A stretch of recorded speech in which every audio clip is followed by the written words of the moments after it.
Hello friend, સ્વાગત છે તમારું રોન ઇન્ફો યુટ્યુબ ચેનલમાં. મિત્રો, કોન્સ્ટેબલનું પેપર છે, આપણે ઘણો સમયથી તૈયારી કરી રહ્યા હતા. તો આઈ હોપ કે બધાનું સારું જ ગયું હશે. પેપર થોડુંક ડિફિકલ્ટ હતું, અઘરું હતું, બરાબર. પણ પેપર તો પેપર જ છે, કારણ કે બધાના માર્ક્સ છે એ મેરિટના આધારે લેવાના હોય. એવું જરૂરી નથી કે પેપર સહેલું હોય. જો પેપર સહેલું હોત તો બધાને સહેલું લાગ્યું હોત ને બધાને માર્ક્સ પણ એવા જ આવત. તો આ વખતે થોડુંક પેપર અઘરું છે, તો મેરિટ પણ એવી રીતના રહેશે. એટલે તમારે કાંઈ ટેન્શન લેવાની જરૂર નથી. જેવું ગયું હોય આપણે એક સોલ્યુશન જોઈ લઈએ એટલે તમને થોડો ખ્યાલ આવી જાય કે ભાઈ મારે કેટલા માર્ક્સ થાય છે, બરાબર. તમારે મને કોમેન્ટમાં પણ અંતમાં તમારા કોમેન્ટમાં મને જવાબ આપી દેવાનો છે કે ભાઈ તમારા માર્ક્સ છે કેટલા થાય છે. તો આ વખતે રિઝનિંગ પણ ઘણું ઓછું પૂછાણું, મેથ્સ પણ થોડુંક ઓછું પૂછાણું છે, બરાબર. એની સાપેક્ષમાં ઇતિહાસ અને બંધારણને એના ઉપર વધારે ફોકસ કરી દીધું હતું. અત્યાર સુધી આપણે બધા એમ વિચારતા હતા કે ભાઈ ઇતિહાસ છે હવે જનરલ પૂછાવા માંડ્યો, એ નથી પૂછાતો, અને બંધારણ છે એ પણ હવે ઘીસું પીટું પૂછાય છે, તો એવું નથી પૂછાતું. આ વખતે એના ઉપર ફોકસ વધારી દીધું છે, બરાબર. તો શરૂઆત પહેલો આપણે વિભાગ ડી એટલે કે સિરીઝ ડી છે એનું સોલ્યુશન જોવાના છે. તો એમાં પ્રથમ દાખલો છે તમારો, એમાં જવાબ શું હશે? તો એ આવશે, એનો જવાબ છે 67.5, બરાબર. તમારે વ્યવસ્થિત ગણી લીધો હશે, તમને ખ્યાલ જ હશે. તો હું ખાલી તમને જવાબ ટેલી કરાવી દઉં છું કે આમાં શું આવશે, 67.5. હવે બીજો ક્વેશ્ચન હતો કે ફેબ્રુઆરી માર્ચ 2022માં ભારતમાં નીચેના પૈકી કયા રાજ્યોમાં વિધાનસભાની ચૂંટણી યોજાયેલ હતી? તો તેનો જવાબ આવશે સી, ઉત્તર પ્રદેશ, ગોવા, મણિપુર અને પંજાબ, બરાબર. આ પણ આપણે ખ્યાલ હોય, કરંટ અફેર રિલેટેડ છે, થોડોક સવાલ હતો. પછી ત્રીજું છે કે S-400 શું છે? તો S-400 શું છે? તો અત્યારે રશિયાની ને અમેરિકાનું ને આપણું બધેનું યુક્રેનનું ને યુદ્ધનો આખો માહોલ છે. તો S-400 જે ડિફેન્સ સિસ્ટમ છે એના રિલેટેડ સવાલ પૂછાવો ઓબ્વિયસ હતો, બરાબર. તો તમે એ પણ તૈયારી કરેલી જ હશે સાથે સાથે. તો જવાબ શું આવશે કે રશિયા દ્વારા ભારતને આપવામાં આવેલ long range surface two air missile system છે. શું છે S-400? તો long range surface two air missile system છે. ત્યાર પછી ચોથું છે કે કોંગ્રેસના લાહોર અધિવેશનમાં પૂર્ણ સ્વરાજનો ઠરાવ કરવામાં આવેલ. આ અધિવેશનના અધ્યક્ષ કોણ હતા? તો જવાહરલાલ નહેરુ હતા અધ્યક્ષ, બરાબર. ત્યાર પછી પાંચમો છે કે ખેતીના પાક વિશે નીચેના વિધાનો ધ્યાને લો. એટલે તમને બધી વસ્તુનું જો નોલેજ હોય તો તમે આનો જવાબ છે આપી શકો. જેમ કે આ પાકને હળવો વરસાદ અનુકૂળ છે, આ પાકને તૈયાર થતાં 6 થી 8 માસ જેટલો સમય લાગે છે, આ પાકને કાળી જમીન અનુકૂળ આવે છે, આ પાક તૈયાર થાય ત્યારે આકાશ ચોખ્ખું હોવું જોઈએ, પાક વિશેના ઉપરના વિધાનો કયા પાકને લગતા છે. તો 6 થી 8 માસનો સમય છે. તો એના ઉપરથી જો આપણે ખેડૂતના છોકરાઓ તો ખેડૂત હોય તો આપણે થોડોક ખ્યાલ જ હોય ભાઈ કપાસ છે એને 6 થી 8 માસ જેટલો સમય લાગે, બરાબર. થોડુંક તમે વાંચેલું હોય તો પણ તમે આનો જવાબ છે એ ડિસાઇડ કરી શકો. એટલે પાંચમામાં જવાબ શું આવશે? બી, કપાસ. મિત્રો, તમે જીપીએસસી અથવા ક્લાસ 3ની કોઈ પણ એક્ઝામની તૈયારી ઓનલાઈન કરવા માગતા હો તો અનએકેડમી પ્લેટફોર્મ એનું તમે પ્લસ સબસ્ક્રિપ્શન લઈ અને સારામાં સારો કોર્સ જોઈન કરીને તમે ઘર બેઠા તમારી વ્યવસ્થિત તૈયારી કરી શકો છો. મિત્રો, જો તમે પ્લસ સબસ્ક્રિપ્શન લો છો તો તમને એના ઘણા બધા બેનિફિટ્સ છે, એના પ્લસ ફીચર્સ છે, એ બધા વાપરવા મળશે. તે ઉપરાંત તમે ક્લાસ 3ની ફ્રી ટેસ્ટ છે, બરાબર, અત્યારે ચાલી રહી છે. એમાં તમે મોક ટેસ્ટ છે, બિન સચિવાલય ક્લાર્ક ઓફિસ આસિસ્ટન્ટ એક્ઝામની છે એ 9 એપ્રિલે, બરાબર, 10 વાગે જે એક્ઝામ છે એ પણ તમે ફ્રી આપી શકશો. એમાં તમારે કોડ NV22નો તમારે ઉપયોગ કરવાનો રહેશે, બરાબર. જો તમારી પાસે કોડ માગે એ ફ્રી માટે ફ્રી ટેસ્ટ તમારે આપવી હોય તો NV22 કોડનો ઉપયોગ કરી અને તમે આ ટેસ્ટ છે, બરાબર, ક્લાસ 3 માટેની ફ્રી ટેસ્ટ તમે આપી શકશો. તે ઉપરાંત જીપીએસસી માટે પણ ફ્રી ટેસ્ટ છે, એ પણ 9 તારીખે 10 વાગે છે, બરાબર. એ પણ તમે ફ્રી છે એ આપી શકો છો NV22 કોડનો ઉપયોગ કરી. તે ઉપરાંત બેચ કોર્સ જો તમે જોઈન કરવા માગતા હો, કોઈ પણ પ્રિપેરેશન કોર્સ છે એ તમે પરચેસ કરવા માગતા હો તો ઘણા બધા, જો PSI ASIની તમે તૈયારી કરતા હો તો મિશન ખાકી, બરાબર, એ 6 તારીખથી સ્ટાર્ટ થાય છે. અને જો મુખ્ય સેવિકાની તૈયારી કરતા હોય જે મિત્રો, એના માટે ખાસ એ 8 તારીખથી નવી બેચ છે એ પણ સ્ટાર્ટ થાય છે, બરાબર. તે ઉપરાંત જીપીએસસી માટે સારથી બેચ છે એ પણ સ્ટાર્ટ થાય છે 6 એપ્રિલથી. જો તમે એમાં જોઈન થવા માગતા હો તો એમાં પણ તમે જોઈન થઈ શકો છો. મિત્રો, ઇન્ટ્રોડ્યુસિંગ Gujarat class 3 exam category one stop solution to prepare all class 3 exam, બરાબર. કોઈ પણ તમે એક્ઝામ છે ક્લાસ 3ને રિલેવન્ટ એની તૈયારી કરવા માગતા હો તો અનએકેડમીના પ્લેટફોર્મ પરથી બેચ કોર્સ છે તમે જોઈન કરી શકો છો. અને એ પણ સ્ટાર્ટિંગ એઝ લો એઝ 370 પર મંથ, 370 રૂપિયા પર મંથના હિસાબે તમે છે એ કોર્સ જોઈન કરી શકો છો. એના માટે તમારે માત્ર NV22 કોડ NV22 કોડનો ઉપયોગ કરશો તો 10% ડિસ્કાઉન્ટ છે તમને તરત ને તરત મળી જશે. તે ઉપરાંત અલગ અલગ ફ્રી સ્ટ્રક્ચર છે, બરાબર, એ પણ તમે જોઈ શકો છો. NV22 10% ડિસ્કાઉન્ટ, બરાબર. કોઈ પણ એનરોલ કરવા માટે તમારે આ કોડનો છે ઉપયોગ કરવાનો રહેશે. તે ઉપરાંત ઘણા બધા કોર્સિસ છે એ પણ અવેલેબલ છે અનએકેડમી ઉપર, બરાબર. પ્રાઇસિંગ તમને આપેલું છે. જે કોઈ પણ તમને કોર્સ છે પરચેસ કરવા માગતા હો 1 મંથ, 3 મંથ, 6 મંથ, કોઈ પણ કોર્સ છે તમે લઈ શકો છો. તો આ રીતના તમે અનએકેડમીના ઘણા બધા ફીચર્સ છે એનો લાભ લઈ શકો છો અને ઘરે બેઠા વ્યવસ્થિત તમારી તૈયારી કરી શકો છો. ત્યાર પછી છઠ્ઠું છે કે પર્વતો વિશે નીચેના વિધાન ધ્યાને લો. તો બંને વિધાન સાચા છે. શું છે? તો કે હિમાલય ગેડ પર્વત છે અને બીજું છે ઇટાલીનો વિસુવિયસ જ્વાળામુખી પર્વત છે, બરાબર. તો એ બંને વિધાન શું છે? તો કે સાચા છે. ત્યાર પછી સાતમું છે કે રાજ્યની વડી અદાલતના ન્યાયમૂર્તિની નિમણૂક કોણ કરે? તો રાષ્ટ્રપતિ કરે, બરાબર, બંધારણનો સવાલ છે. દક્ષિણ એશિયાઈ ક્ષેત્રીય સંગઠન એટલે કે સાર્ક અંગેના નીચેના વિધાનો ધ્યાને લો. તો પ્રથમ છે કે સાર્કનું વડું મથક દિલ્હીમાં છે. તો એ પહેલી જ વાત શું થઈ ગઈ તો કે ખોટી થઈ ગઈ. એનું દિલ્હીમાં વડું મથક આવેલું નથી. મિત્રો કોમેન્ટમાં મને એ કહો કે સાર્કનું વડું મથક ક્યાં આવેલું છે. હાલો હવે તો તૈયારી તમારી થયેલી છે. હવે તો ખાલી તમારે પેપરનું એનાલિસિસ તમે જોવો છો એટલે તમને ખ્યાલ હોવો જોઈએ કે સાર્કનું વડું મથક ક્યાં આવેલું છે. કારણ કે હવે પછી પણ પેપર આવવાના છે, બિન સચિવાલયના છે, ફરીથી પાછી કોન્સ્ટેબલ આવશે એટલે આ બધી વસ્તુ નોલેજ આપણા ધ્યાનમાં તો હોવું જ જોઈએ. તો અહીંયા તમારો એક પહેલો જે વિકલ્પ છે એ તો ખોટો જ પડી ગયો. તો હવે તમે નીચેથી ડિલીટ કરી શકો. જો એક જ્યાં આવતો ને કાઢી નાખો ને તો 3 A, C અને D 3 વિકલ્પ છે એ નીકળી જાય. તો તમારો બી વિકલ્પ છે એ માત્ર સાચો બચે છે. બરાબર. ત્યાર પછી 9મો છે કે નીચેના કાયદાઓ ધ્યાને લો. ભારતીય દંડ સંહિતા એટલે કે જેને આપણે આઈપીસી કહીએ છીએ, ભારતીય પુરાવા ધારો, બરાબર, એટલે કે એવિડન્સ એક્ટ અને ફોજદારી કાર્યરીતિ અધિનિયમ એટલે કે CRPC. તો ઉપરોક્ત કાયદાઓ પૈકી કયા કાયદામાં ગુનાની સજાની જોગવાઈ છે? તો સજાની જોગવાઈ શેમાં હોય? આપણે બધાને ખ્યાલ છે આઈપીસી એટલે કે ભારતીય દંડ સંહિતામાં. ત્યાર પછી 10મો છે છોડકા જોડવાનો જે લેક્ટિક એસિડ છે તો દૂધ દહીં હોય એમાં લેક્ટિક એસિડ હોય તો દહીં આવશે. એસિટિક એસિડ છે તો કે વિનેગર. ઓક્ઝેલિક એસિડ છે તો કે પાલકમાં. અને સાઇટ્રિક એસિડ છે તો નારંગીમાં. તમારો સી વિકલ્પ છે એ સાચો થશે. ત્યાર પછી 11મું છે એક વ્યક્તિ ઉત્તર દિશામાં 6 કિમી ચાલે છે, ત્યાં વળી પૂર્વ દિશામાં 8 કિમી ચાલે છે, તો તેણે પોતાના શરૂઆતના બિંદુથી સીધી રેખામાં કેટલું અંતર કાપ્યું હશે? તો તમે કરશો તો આમાંથી એક પણ જવાબ તમારો થશે નહીં, એટલે ઉપરમાંથી એક પણ નહીં. ત્યાર પછી 12મું છે કે યુક્રેનની સરહદે નીચેના પૈકી કયા દેશો આવેલા છે? તો યુક્રેનનું ને રશિયાનું યુદ્ધ ચાલતું હતું તો આપણે કરંટ અફેરમાં આ બધી વસ્તુ છે તૈયાર કરેલી હોવી જોઈએ. તો જવાબ શું આવશે? C, Russia, Belarus, Hungary, Poland અને રોમાનિયા. ત્યાર પછી 13મું છે કે જૈન ધર્મ વિશે નીચેના વિધાનો ધ્યાને લો. તો એમાં પ્રથમ છે એ ખોટું છે. જો જૈન ધર્મના પ્રથમ તીર્થંકર મહાવીર સ્વામી હતા તો પ્રથમ નહોતા, તો એ વિધાન શું થઈ ગયું? તો કે ખોટું થઈ ગયું. બાકીના વિધાન છે એ બધા સાચા છે. એટલે તમારો જવાબ શું થશે? ડી, 2, 3 અને 4 છે એ સાચા છે. ત્યાર પછી 14મું છે કે ભારતની ચિત્રકલા વિશે નીચેના જોડકા છે ધ્યાને લો. ભીમબેટકાની ગુફાચિત્રો તો મધ્યપ્રદેશ, અજંતાની ગુફાચિત્રો મહારાષ્ટ્ર, બાદામીની ગુફાચિત્રો તો કર્ણાટક અને કાંચીપુરમના ગુફા મંદિર ચિત્રો તો એક ખોટું છે. એટલે તમારો જવાબ બી થશે. 1, 2 અને 3 છે તમારા સાચા થશે. ત્યાર પછી 15મું છે કે ટપક સિંચાઈ પદ્ધતિ વિશે નીચેના વિધાનો ધ્યાને લો. તો એમાં તમારો જવાબ શું આવશે? તો કે સી, ફક્ત 1, 2, 3 અને 4 છે તમારો જવાબ છે સાચો થશે. ત્યાર પછી 16મું છે કે ભારતીય સંસદ વિશે નીચેના વિધાનો ધ્યાને લો. જો આપણે થોડુંક એમ થાય જીપીએસસી જેવું પેપર કાઢી નાખ્યું છું, ડીવાયએસઓનું પેપર કાઢી નાખ્યું, એ રીતના તમને સવાલ છે બંધારણના પૂછેલા છે. તો આમાં તમને જો બધી વસ્તુનું નોલેજ હોય, વય મર્યાદા છે બધાને પૂછેલું, લોકસભાની ચૂંટણી દર વર્ષે કંઈ દર 2 વર્ષે 6 વર્ષે બધી વસ્તુનું નોલેજ હોય તો તમે આનો જવાબ છે ટીક કરી શકો. તો આમાં તમારો જવાબ શું હશે? તો કે 1, 2, 3 અને 5. જે ચોથા નંબરનું છે એ શું છે? તો કે ખોટું છે. તો આમાં તમને એ જ પૂછ્યું હતું કે ભારતીય સંસદ વિશે નીચેના વિધાનો ધ્યાને લો. અને ખાસ નીચલી લીટી વાંચી નહીં હોય ને તો ઘણાના મિત્રોને ભૂલ થઈ હશે કે ઉપરના વિધાનો પૈકી કયા વિધાનો સાચા છે. તો એ આપણે સાચા હોય એ જ ગોતવાના ચાલે. પહેલું, બીજું, ત્રીજું અને 5મું છે એ સાચા છે. ત્યાર પછી 17મું છે કે નીચેનામાંથી કયો અધિકાર મૂળભૂત અધિકાર નથી? તો ડી છે કે મિલકતનો અધિકાર છે એ આપણા બંધારણમાંથી નીકળી ગયો છે એટલે મૂળભૂત અધિકાર નથી. ત્યાર પછી 18મું છે કે સંયુક્ત રાષ્ટ્રની સલામતી સમિતિમાં કાયમી સભ્યોમાં નીચેના પૈકી કયા દેશોનો સમાવેશ થાય છે? તો ચીન, USA, રશિયા, ફ્રાન્સ અને UK આ કેવા સભ્યો છે? તો કે કાયમી સભ્યો છે. બરાબર. તો આવી બધી વસ્તુનું થોડું નોલેજ હોય તો તમારું પેપર છે થોડુંક સારું ગયું હશે.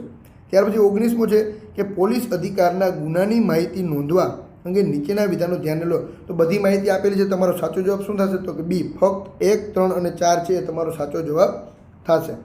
ત્યાર પછી 20મું છે કે જોડકું પૂછેલું છે. બરાબર. તો એમાં તમારો જવાબ થશે ડી, વ્યવસ્થિત. ઇઝી હતો, કાંઈ હતું નહીં આમાં. જો માણસ છે તો એનું શ્વસન અંગ શું હોય? તો કે ફેફસા. દેડકો હોય તો એનું ચામડી હોય.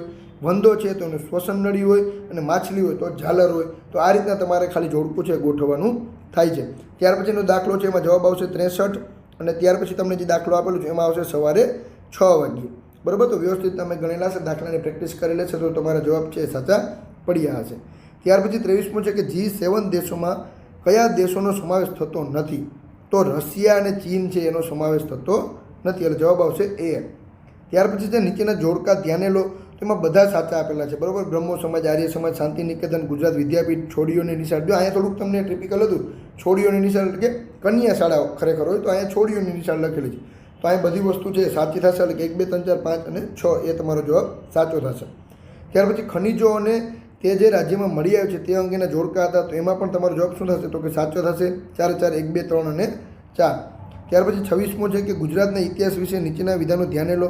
ઇતિહાસ તો પૂછો પણ ડીપલી પૂછો ને બધી વસ્તુ તમને આવડતી હોય તો તમે જવાબ છે ઠીક કરી શકો, એવા તમને સવાલ છે એ પૂછેલા હતા. તો આમાં ત્રીજું વિધાન જે છે એ ખોટું છે. 1, 2 અને 4 છે એ તમારા વિધાન સાચા થશે.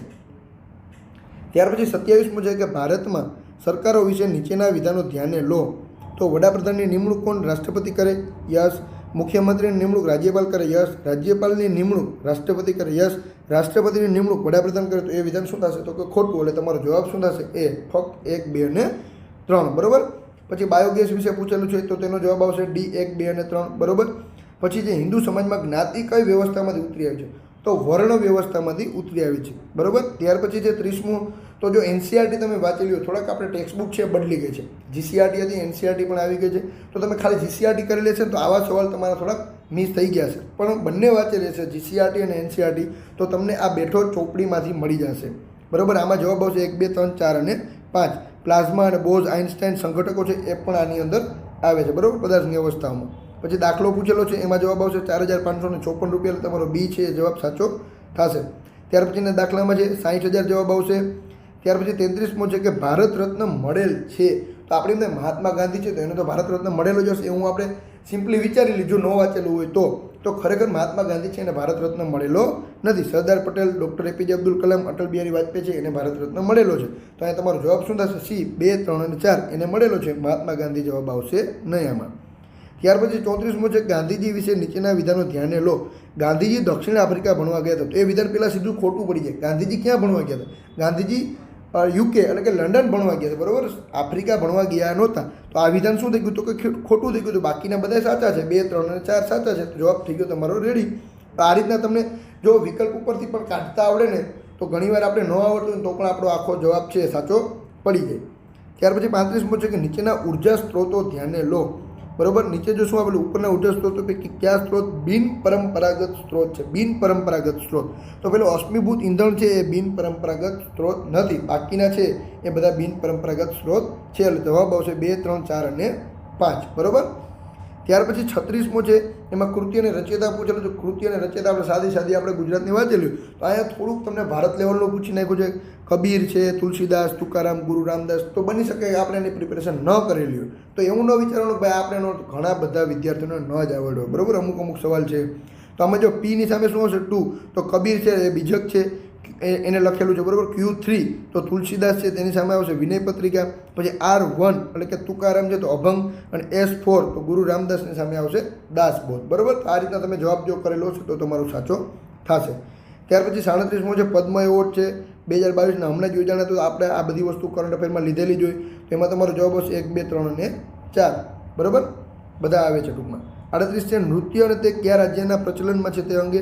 જો નૃત્ય તો આપણે બધાએ ખાસ તૈયારી સ્ટાર્ટ કરતા હોય ત્યારે જ બધાએ કરી લીધા હોય રાજ્યને. ભરતનાટ્યમ છે તો આપણે બધાને ખ્યાલ જ હોય તમિલનાડુ છે. કથક છે તો ઉત્તર ભારત આપેલું છે. જો અહીંયા ઉત્તર પ્રદેશ નથી આપેલું. તમને એમ થાય ઉત્તર ભારતમાં પણ આખું થાય આપણે બુક હોય જૂની તો એમાં ઉત્તર પ્રદેશ પણ આપેલું છે. કથકલી છે તો કેરળ, અને કુચીપુડી છે તો આંધ્રપ્રદેશ. તો વ્યવસ્થિત તમે જોડકું ગોઠવી નાખશો તો તમારો જવાબ થશે સી. ત્યાર પછી 39મો છે કે સર્વોચ્ચ અદાલત દ્વારા ભારતીય દંડ સંહિતાની કઈ કલમને ગેરબંધારણીય જાહેર કરવામાં આવેલી છે? બરાબર. LGBTQI જે આખી હતી 377 છે એને રદ કરવામાં આવેલી છે. બરાબર. એટલે કે ગેરબંધારણીય કરવામાં આવેલી છે. ત્યાર પછી 40મું છે કે બાષ્પીભવનની ઝડપમાં કયા પરિબળો ભાગ ભજવે છે? તો આમાં બધા આવશે પ્રવાહીની મુક્ત સપાટીનું ક્ષેત્રફળ, તાપમાન, વાતાવરણમાં રહેલ ભેજ અને પવનની ઝડપ. તો 1, 2, 3 અને 4 છે જવાબ તમારો સાચો થશે. ત્યાર પછી 22 સપ્ટેમ્બર 2023ના રોજ કયો વાર હશે? તો તમને વારની ગણતરી કરતા આવડતી હશે તો તમને જવાબ આવ્યો હશે શુક્રવાર. શુક્રવાર છે તમારો જવાબ સાચો બનશે. ત્યાર પછી 42મો છે કે નીચેના જોડકા ધ્યાને લો. આંતરરાષ્ટ્રીય મહિલા દિવસ તો 8 માર્ચ છે. આંતરરાષ્ટ્રીય યોગ દિવસ તો 21 જૂન આપણે બધાને ખ્યાલ જ છે. આંતરરાષ્ટ્રીય માતૃભાષા દિવસ 21 ફેબ્રુઆરી એ પણ આપણે બધાએ ખબર જ હોય. કારણ કે નજીકના દિવસો તો આપણે બધાએ પાકા કરવાનું બધાએ કીધું જ હોય. ઇન્સ્ટિટ્યૂટમાં તૈયારી કરતા હોય, ઓનલાઈન તૈયારી કરતા હોય, બધાએ કહેતા જ હોય ભાઈ પેપર હોય ને એનાથી 2-3 મહિનાના તમે દિવસ પાકા કરેલા હોય ને તો તમને વાંધો આવે નહીં. અહીંયા ચોથો જે ખોટો આપેલો છે વિશ્વ પર્યાવરણ દિવસ 5 જુલાઈ. તો શું આવે? 5 જૂન આવે. બરાબર. 5 જુલાઈ આવે નહીં. તો એ ખોટો થયો. બાકીના સાચા છે. 1, 2 અને 3 છે એ સાચા બનશે. ત્યાર પછી 43મો છે કે ભારતમાં રાજ્ય કરનાર નીચેના વંશ ધ્યાને લો. મૌર્યકાળ, ગુપ્તકાળ, નંદકાળ, રાજપૂતકાળ અને હર્ષવર્ધન કાળક્રમ મુજબ ગોઠવતા નીચેના પૈકી કયો જવાબ સાચો બનશે? તો તમારો ડી છે એ તમારો સાચો બનશે. ત્રીજું એટલે કે નંદકાળ પહેલાં આવશે, પછી આવશે મૌર્યકાળ, પછી ગુપ્તકાળ, પછી આવશે હર્ષવર્ધન અને છેલ્લે ચોથું આવશે રાજપૂતકાળ. બરાબર, આ રીતના તમારે વંશને છે એ ગોઠવવાના થાય. ત્યાર પછી 44મું છે કે મૌર્ય વંશ વિશે નીચેના વિધાનો ધ્યાને લો. તો એમાં તમારો જવાબ બનશે ડી 1, 2, 3 અને 4. બરાબર, વિધાનો સાચા છે 4. ત્યાર પછી 45મું છે ખેતીના પાકો વિશે નીચેના વિધાનો ધ્યાને લો. એમાં તમારો જવાબ બનશે બી. બરાબર, ગુજરાતમાં ચરોતર પ્રદેશ છે, કપાસ ઉત્પાદન માટે જાણીતો છે. તો આપણે બધાને ખબર છે ચરોતર પ્રદેશ છે એ કપાસ માટે જાણીતો નથી. કેના માટે જાણીતો છે? આપણે જે ફાકી ખાય તમાકુ માટે જાણીતો છે. બરાબર, બાકીના શું છે તો કે સાચા છે, બીજું, ત્રીજું ને ચોથું. ત્યાર પછી 46મું છે કે ભારતમાં માન્ય વિરોધ પક્ષ તો અમને લોકસભામાં કેટલું સંખ્યાબળ જોઈએ? તો અહીંયા મિત્રો જવાબ આપણે ડી અત્યારે ટીક કરી શકીએ, કારણ કે ઉપરમાંથી એક પણ નહીં. આપણે મેઇનલી થોડું સાંભળેલું હોય એ પ્રમાણે આપણે કહી શકીએ તો 10%નો રેશિયો હોય છે કે ભાઈ 10% જેટલા હોય તો એ લોકસભામાં કે વિરોધ પક્ષ તરીકે, પણ ક્યાંય આપણે ટેક્સ્ટબુકમાં જોવા મળતું નથી. તો આપણે જવાબ શું આપશે તો કે ડી, ઉપરનામાંથી એક પણ નહીં. ત્યાર પછી 47મું છે કે રાજ્યસભાના અધ્યક્ષ તરીકે કોણ હોય? તો આપણે બધાને ખ્યાલ છે ઉપરાષ્ટ્રપતિ છે એ રાજ્યસભાના અધ્યક્ષ તરીકે કામ કરતા હોય છે. ત્યાર પછી 48મું, કોઈપણ પ્રકારના ઔપચારિક શિક્ષણ વગર જન્મજાત ક્રિયાઓને કેવું વર્તન કહે છે? તો કે સાહજિક વર્તન કહે છે. કેવું કહે છે? તો કે સાહજિક વર્તન કહે છે. ત્યાર પછી સિમ્પલ, વિદ્યુત પ્રવાહને કયા એકમમાં માપવામાં આવે છે? તો કે એમ્પિયરમાં માપવામાં આવે છે. ત્યાર પછી છે નીચેનામાંથી કઈ વસ્તુ જૈવ વિઘટનીય છે? તો જૈવ વિઘટનીય કઈ છે? તો કે લાકડું અને ઊન. બાકીનું છે એ જૈવ વિઘટનીય છે નહીં, તો તમારો સી છે જવાબ સાચો થશે. ત્યાર પછી દાખલો પૂછેલો છે, એમાં તમારો જવાબ જો ગણશો તો કંઈક અલગ આવશે, એટલે ઉપરનામાંથી એક પણ નહીં. બરાબર, ત્યાર પછી 52મો છે કે 2022નો શિયાળુ ઓલિમ્પિક કયા દેશમાં યોજાઈ ગયો? તો ચીનમાં યોજાઈ ગયો. કરંટ અફેરનો સવાલ છે. ભારતમાં આવેલ વિદેશી પ્રવાસી રાજદૂતના નામ નીચે પ્રમાણે લખો. ફાયન, યુએનસાંગ અને મેગસ્થનીસ. તો આપણે બધાને ખ્યાલ જ હોય મેગસ્થનીસ શું આવશે તો કે પહેલાં આવશે, પછી આવશે ફાયન, પછી યુએનસાંગ. બરાબર, આ રીતના તમારે ગોઠવવાનું થશે કાળક્રમ મુજબ. ત્યાર પછી 54મું છે કે ભારતીય ઇતિહાસ વિશે નીચેના વિધાનો ધ્યાને લો.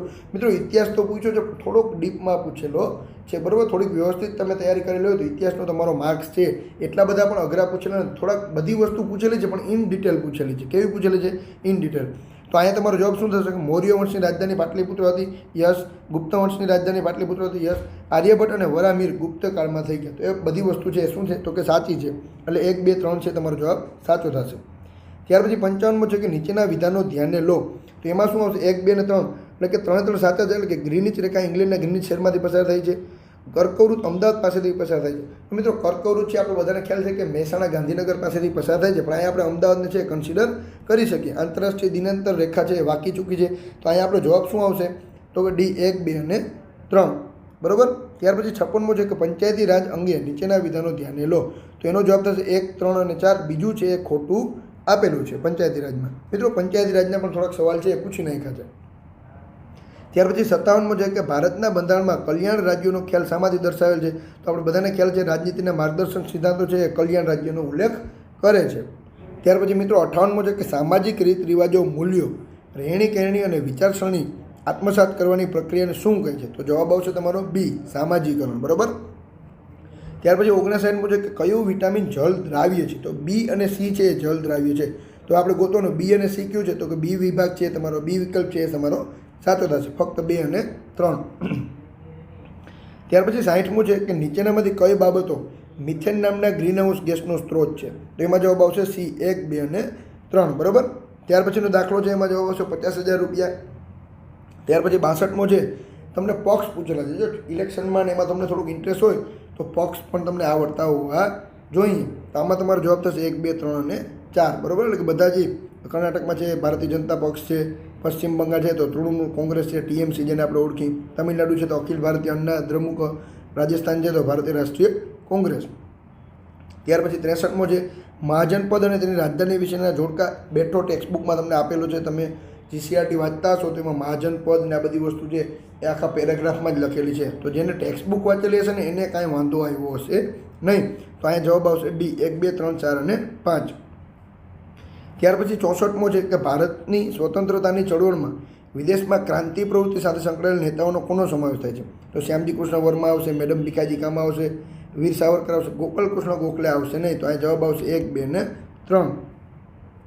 ત્યાર પછી 65મો છે કે 2011ની વસ્તી ગણતરી સંબંધે ભારતમાં નીચેના રાજ્ય ધ્યાને લો. તો એમાં જવાબ આવશે 2, 3, 4 અને 1, એટલે કે તમારો ડી વિકલ્પ છે એ સાચો થશે.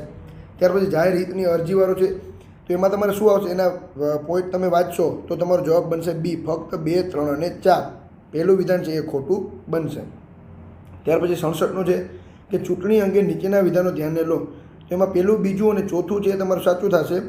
ત્રીજું છે એ ખોટું. રાજ્ય ચૂંટણી પંચ વિધાનસભાની ચૂંટણી કરે છે, તો એ ખોટું થશે. બરાબર, આમાં જવાબ આવશે 1, 2 અને 4. ત્યાર પછી 68મો છે કે ભારતની નદીઓ વિશે નીચેના વિધાનો ધ્યાને લો. એમાં તમારો જવાબ થશે સી, 1, 2 અને 4. એટલે વ્યવસ્થિત તમે જે ટીક કરેલા છે ખાલી સરખાવી લેજો. ત્યાર પછી 69મો છે ડેન્ગ્યુ શાનાથી ફેલે છે. તો ડેન્ગ્યુ ફેલે છે માદા એડિસ મચ્છર, એટલે જવાબ તમારો થશે ડી. જો તમને એમ થાય તગડો છે તો સી ટીક કરી નાખશો તો પછી છેકી શકશો નહીં, એટલે વ્યવસ્થિત તમારે જોઈ લેવાનો. 69માં જવાબ શું હશે, ડી, ફક્ત 3. ત્યાર પછી 70મો છે કે રોગના કારક વિશે નીચેના વિધાનો ધ્યાને લો. એમાં ફક્ત એક છે જવાબ આવશે શરદી બેક્ટેરિયાથી થાય છે, તો એ વિધાન શું થશે, તો કે ખોટું થશે. કારણ કે શરદી છે કે નથી થાય, તો વાયરસથી થતી હોય, બરાબર, બેક્ટેરિયાથી થાય નહીં. ત્યાર પછીનો દાખલો છે, એમાં જવાબ આવશે 4 કિલોમીટર. ત્યાર પછી જે અમેરિકાના ઉપરાષ્ટ્રપતિ કમલા હેરિસ અંગે નીચેના વિધાનો ધ્યાને લો. એમાં જવાબ આવશે બીજો અને ત્રીજો એ સાચા છે. પહેલું અને ચોથું એ શું થશે, તો કે ખોટા થશે. એટલે તમારે જવાબ શું કે સાચા કહેવાનું છે, એટલે બીજું અને ત્રીજું છે એ તમારું સાચું થશે. ત્યાર પછી જે નીચેના રાજાઓના નામો ધ્યાને લો. એમાં તમારે શું કરવાનું છે, કાળક્રમ મુજબ ગોઠવવાના છે, તો તમારો જવાબ થશે ડી, 3, 1, 4, 5 ને 2 એવી રીતના તમારે ગોઠવવાનું. તો જો બિંબિસારમાં એમાં થોડીક મિસ્ટેક થઈ છે. બિંબિસાર એ હર્યવંશનો રાજા છે, બરાબર. પછી તમને એમ થાય એનો છોકરો હતો બિંબિસાર, એનો ટીક કરી નાખશો તો ખોટું પડી જશે, બરાબર. અશોકનો એ તમે એ રીતના હાલશો તો ભૂલ ન કરી જતા. બિંબિસારમાં થોડીક મિસ્ટેક કરી ગયા છે ઘણા વિદ્યાર્થી મિત્રો, તો આ તમારો જવાબ થશે ડી, બરાબર. ત્યાર પછી 74મો છે કે ભગવાન બુદ્ધ વિશે નીચેના વિધાનો ધ્યાને લો. તો એમાં તેમનો જન્મ કપિલ વસ્તુમાં થયો હતો, ઓકે. બૌદ્ધ ગયામાં તેમને બૌદ્ધિ પ્રાપ્તિ થઈ, ઓકે. સારનાથમાં તેમણે પ્રથમ ધર્મ પ્રવચન આપ્યું, તો બરાબર છે. તો પાવાપુરીમાં તેમણે નિર્વાણ પ્રાપ્ત કર્યું, એ વિધાન શું થશે, તો કે ખોટું થશે. એટલે તમારો જવાબ આવશે ફક્ત 1, 2 અને 3. ત્યાર પછી છે કે કયા પ્રકારની ખેતીમાં વૃક્ષોને કાપીને કે સળગાવીને કે જમીન સાફ કરીને ખેતી કરવામાં આવે છે. તો એ ખેતીને કહેવાય સ્થળાંતરિત ખેતી, અને બીજું નામ છે ઝૂમ ખેતી, બરાબર. આ પણ તમે સાથે સાથે વાંચેલું જ હશે. બહુ ઇઝી સવાલ હતો, એમાં કંઈ એટલું બધું એવી છે નહીં. હવે સંયુક્ત રાષ્ટ્ર દ્વારા જાહેર કરવામાં આવેલા માનવ અધિકારોની ઘોષણામાં નીચેના પૈકી કયા અધિકારોનો સમાવેશ થાય છે. તેમાં તમારો જવાબ આવશે ડી, 1, 2, 3 અને 4, એટલે કે આપેલા બધા છે. મોસ્ટ ઓફ મિત્રો જો આવા સવાલ હતા ને એમાં મોસ્ટ ઓફ જવાબ ડી, એટલે 1, 2, 3, 4 ટાઈપ આવતા હતા, બરાબર. બી અથવા ડી તમે ટેસ્ટ કરી લેજો, બી અથવા ડી છે જવાબ મેક્સિમમ આવતા. જો આ કાંઈ ઓલી લોજિક સિસ્ટમ નથી કહેતો, પણ તમે જોશો ને તો વધારે પડતા એ જવાબ તમને જોવા મળશે, બી અને ડી. આ ટાઈપ જે વિધાનવાળા હતા ને એમાં, બરાબર. ત્યાર પછી 77 છે કે ભારતમાં સંસદીય લોકતંત્ર વ્યવસ્થા છે, જેમાં કેન્દ્રીય મંત્રીમંડળ કોને જવાબદાર હોય, તો કેન્દ્રીય મંત્રીમંડળ છે કોને જવાબદાર હોય, લોકસભાને જવાબદાર હોય, બરાબર. ત્યાર પછી 78 છે કે સરદાર પટેલ વિશે નીચેના વિધાનો ધ્યાને લો.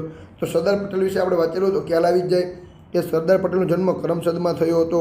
ખેડા સત્યાગ્રહથી તેઓ સરદાર તરીકે ઓળખાયા. તેઓ દેશના પ્રથમ નાયબ વડાપ્રધાન હતા. તેઓ ભારતના બિસ્માર્ક તરીકે ઓળખાય છે. ઉપરના પૈકી કયા વિધાનો સાચા છે, તો ત્રીજું અને ચોથું છે એ સાચા છે. તેઓ દેશના પ્રથમ નાયબ વડાપ્રધાન હતા, બરાબર.